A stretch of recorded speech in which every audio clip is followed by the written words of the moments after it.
Welcome welcome welcome আমার ছোট্ট ফ্ল্যাটে আমার সমস্ত বন্ধুদের ওয়েলকাম। তা আজকে আমি তোমাদেরকে নিয়ে আসছি আমার ছোট্ট ফ্ল্যাটে। আমার ছোট্ট ফ্ল্যাটটা কীভাবে সাজিয়েছি সেটা তোমাদের সঙ্গে শেয়ার করব। আমি কিন্তু একটা মধুবন পেন্টিং দিয়ে শুরু করলাম, যেটা আমার নিজের হাতে করা। এটা আছে আমার ফ্ল্যাটের এন্ট্রান্সে, আর এটা আমার ফ্ল্যাটের এন্ট্রান্স। এবার আমি এন্ট্রান্স দিয়ে সোজা লিভিং রুমে ঢুকে গেলাম। ঢুকেই বাঁদিকে দেখো আমি এখানে রেখেছি একটা ল্যাম্প, আর তার পাশে আছে 3 সিটার সোফা। 3 সিটার সোফার পাশে আমি কিছু গাছ রেখেছি, ইনডোর প্ল্যান্ট, আর তার উপরে আছে আমার ফ্যামিলি পিকচার, যেখানে আমার হাজব্যান্ড আছে, মেয়ে আছে, আমি আছি। আর এখানে আছে গণপতি মহারাজ। দেখো আমার ফ্ল্যাটে কিন্তু প্রত্যেকটা কোণাকে আমি সুন্দর করে খুব যত্ন করে নিজে হাতে সাজিয়েছি। আর এখানে আছে একটা ডিভাইন। ওই ডিভাইনটা রেখেছি কেন, গেস্ট আসলে লাগে তো, সেই জন্য এখানে আমি একটা ডিভাইন রেখেছি। আর এখানে আছে একটা 1 সিটার সোফা। এই 1 সিটার সোফা দিয়ে পেরিয়ে আমি গেলাম আমাদের বেডরুমে। এটা আমাদের বেডরুম। এইদিকে আছে একটা 3 পাল্লার আলমারি, উপরে আছে আমার হাজব্যান্ডের সমস্ত বই। আর এখানে আছে একটা 2 পাল্লারের আলমারি। আর এনাকে যে দেখছো, ইনি হলেন আমার শাশুড়ি মা।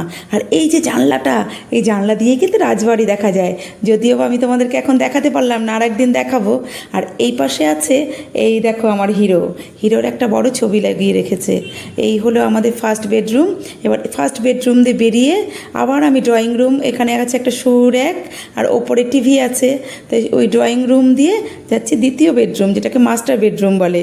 এই মাস্টার বেডরুমে কিন্তু আমার মেয়ে থাকে, কারণ মেয়েকে একটু ভালো রুমটাই দিয়েছি। মেয়ে সন্তান তো, কয়েকদিনের অতিথি, তাই ও একটু ভালো জিনিসটাই ভোগ করুক, সেই জন্য ওকে দেওয়া হয়েছে ভালো রুমটা। তাই মেয়ের রুমে এই দেখো বাঁদিকে আছে একটা ড্রেসিং টেবিল, আর এইখানটায় আছে ড্রেসিং টেবিলে তো মেয়ের সমস্ত জিনিস থাকবেই, জানোই তোমরা। আর এখানে আছে একটা 1 সিটার সোফা। আর এই যে জানলাটা, এর এই পাশেই কিন্তু বেঙ্গল হোটেল। আর এই দিকে আছে আমার ঠাকুরঘরটা ফ্ল্যাটে তৈরি করা ছিল না, আমরাই কিন্তু বেলকনির মধ্যে করে নিয়েছি।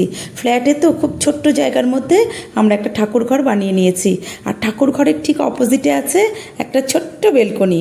এই বেলকনিতে কিছু গাছ লাগানো আছে, আর আছে কিছু দড়ি টুকটাক জামা কাপড় মেলার জন্য। এই হলো আমার বেলকনি। এই বেলকনির ওই পাশ দিয়েও কিন্তু রাজবাড়ি দেখা যায়। তা আর একদিন তোমাদেরকে দেখাবো, আজকে তো এই ভিডিওটা দেখানো যাচ্ছে না। তারপরে আমি এই বেডরুম দিয়ে বেরিয়ে চলে যাচ্ছি রান্নাঘরের দিকে।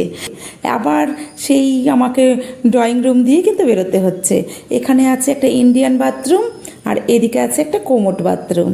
আর এখানে ওয়াশিং মেশিন রেখেছি, আর এখানে তো বেসিন আছে। আর এই যে আমাদের সারদা মা, রান্নাঘর মানেই তো সারদা মা। আর আজকে অনেক রান্নার আয়োজন, কেন বাড়িতে অনেক অতিথি আসবে, সেই জন্যই অনেক আয়োজন হয়েছে। তাই ভাবলাম আজকে ঘরগুলো গোছানো আছে, তাহলে তোমাদের সঙ্গে একটু ভিডিও করি। তাই এই হলো আমার ছোট্ট ফ্ল্যাটের সমস্তটাই তোমাদেরকে দেখালাম। তাই আমার এই ফ্ল্যাটটা তোমাদের কেমন লাগলো, এরকম আমি কীরকমভাবে গুছিয়েছি, তোমরা কিন্তু অবশ্যই কমেন্ট করে জানিও।